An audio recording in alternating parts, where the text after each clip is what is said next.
Isn't that purty? There's a lineup of knives you could stake your life on. Hey, it's Tom again. Told you next couple are going to be knife reviews. These are the four knives honestly that I've used a lot of. I mean, I've got a lot of time behind. And I'm going to show you like this one here. This is a Gerber Prodigy Tanto. This is the first version brought out with a serrated blade. Then they made this fine edge after the LMF survival knife. And then they made this more of a tactical Prodigy version for the military. Now, all of these knives are exceptional. That knife right there, this is the Prodigy 2, I guess you might well say, is a Tanto style blade, and it is mil-spec certified. It's got the green rubberized scales on it, and all these knives are full tang except for the black. This is the 12 MOV something stainless HC. That's a high carbon blade. This is another 480 something like that HC. It's a 420, and that's carbon.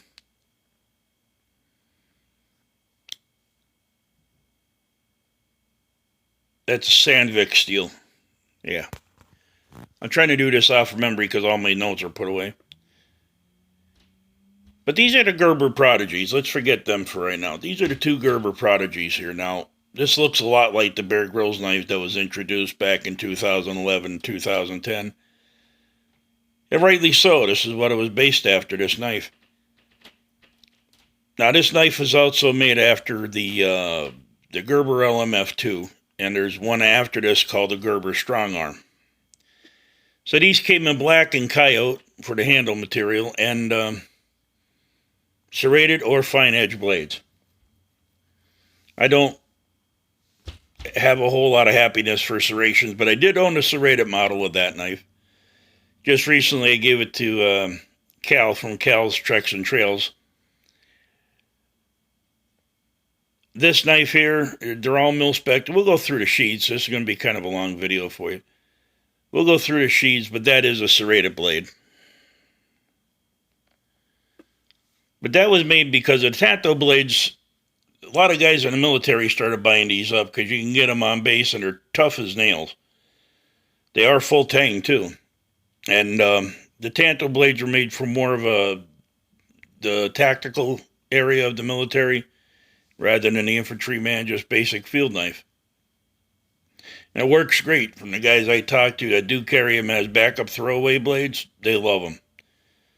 Now, over this side of the coin. This is the SOG Seal Pup. The 420 HC. Full tang. The scales on this knife are plastic. They're overmolded over the full tang, but I've had years of use with this knife, not this one in particular, and I've never had a problem with it. I've busted through everything you could think of and never had a problem. This is the Bushcraft Black by Mora. You can not ask for a more comfortable knife than that. It's got a 90-degree spine on it. What is that?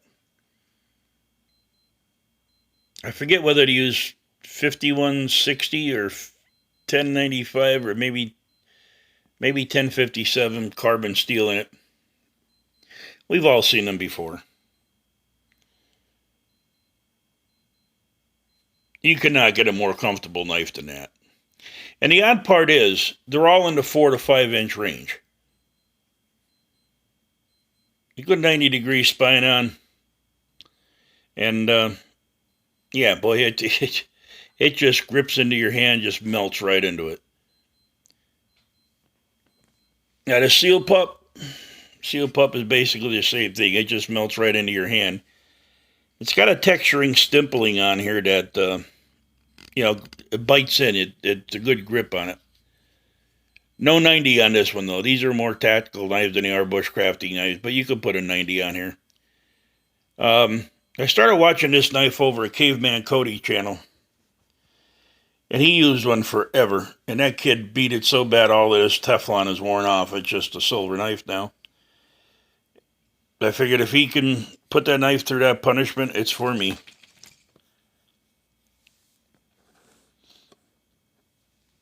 This little Gerber here. I love my Gerber Prodigies. I think they're the utmost of knives that should be in the woods. I just love them. And last but not least, let's take a look at that Tanto. Now this is the original Prodigy that was brought out. This and the serrated one. This came out afterwards. It's got the green rubberized handles. Beautiful knives, and both of these Gerbers have excellent 90s on them. Now, a lot of people are going, what would you want a serrated knife in the woods for? Well, I'll tell you what, I'll be honest with you. The version of this I got from Chad Collins with the serrated on it. I did feather sticks, everything just like you were going to do with this knife. With the serrations. People didn't believe me, but I did. And it worked beautiful. So, now you're probably asking me, why are you bringing me these 4 knives? For a budget. Under 50, most places. Under 50.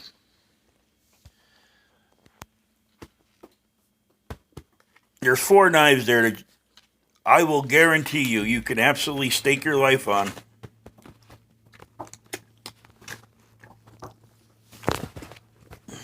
You can absolutely stake your life on. All under $50. So the person getting into bushcraft, you don't need to spend hundreds of dollars to buy a whatever knife. I've seen these knives beat into the ground. Mickey Wilson over at Mickey Wilson Bushcraft, the survival group, he went out for 21 days with this knife. Not this knife, but one just like it. 21 days in the woods. Built snares, traps, you name it, whatever you wanted to do with it, he built with that knife and didn't damage it. Like I say, Caveman Cody beat the snot out of his knife. Bushcraft Black, it goes everywhere with the Canterbury crews. As a matter of fact, Dave, from what I understand, told a friend of mine, if you're going to carry a backup blade, this is the one he'd have in his pack. So, I mean, they're all endorsed by high-end. This one here I've seen, it was 3-something survival. It was a military-type survival. He had one on his harness set that he just beat the snot out of. So for under $50, any one of these 4 knives, or maybe a little bit over $50 now, like maybe 53, 54. But any one of these 4 knives will get you through a lifetime or get you started, either or. And the reason why I'm bringing you that, not only for that, but these are my 4 go-tos. There's a lot of times I go out in the woods, I don't want to take my customs with me. Which is just the way it is. I like my custom knives, I like to keep them pretty, and I don't just want to take them with me anymore. I'll take any one of these knives over my custom if I don't want to take it out, and I will not feel uneasy about getting lost in the woods or having to survive with any one of these 4. Let's take a look at them again. These things are razor sharp and they hold a razor sharp edge. That's a nice little skull crusher glass breaker on the back. Sometimes they lack the bells and whistles. And I'll show you here a few seconds with the sheath. Now these 4 knives, I have the sheaths for them. Hang on a second. This is the one for the Bushcraft Black, obviously. It's just your typical injection molded Mora sheath.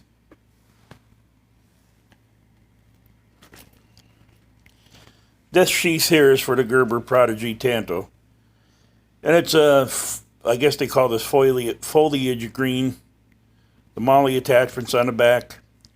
This is mil-spec camouflage Cordura. Of course, I have my own little modifications.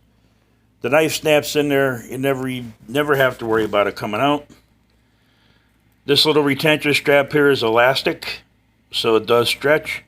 And then you have this little pocket up here you can put the top of the knife under to hold it even more securely.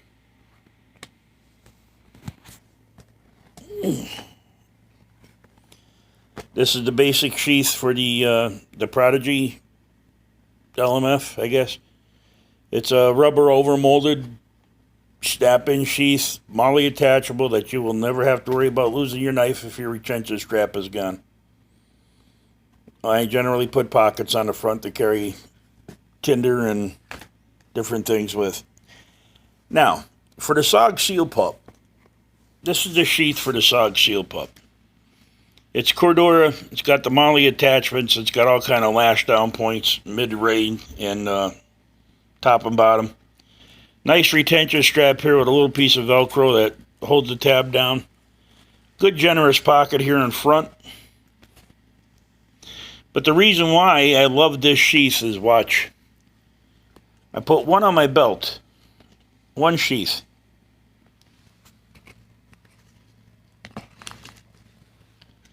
Bushcraft black fits that sheath. Retention snaps. Of course, SOG Seal Pup fits it. The Gerber Prodigy LMF.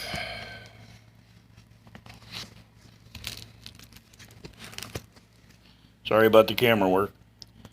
Fits perfect. And the retention strap works. Now with all of my knives, you'll see in the future, all my knives have some kind of kit out front for at least some kind of fire. If anything else, I will have a fire. Gerber Tanto. Like I said, sorry about the camera work. I gotta find my bipod this week so I can do this a little easier. And the retention strap will snap. So I'm gonna put one sheath on my harness or one sheath on my my belt. And it's gonna take all the knives that I could put into it.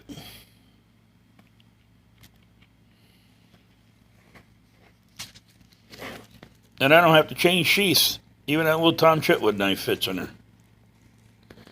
I don't have to change sheaths. That's great. And that's one of the reasons why I keep these four around, not only for their toughness, but they all fit the sheaths. So, like I said, it's kind of a long video. This is Tom, and I do want to thank you guys for your time and your patience.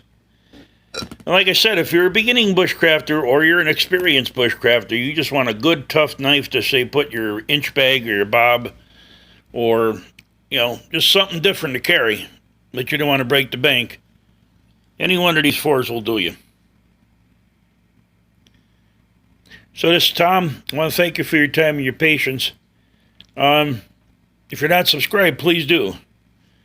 We'll see you guys on the next one. Hopefully the tripod will be up and working and we won't have to go through this. And I'll be out there.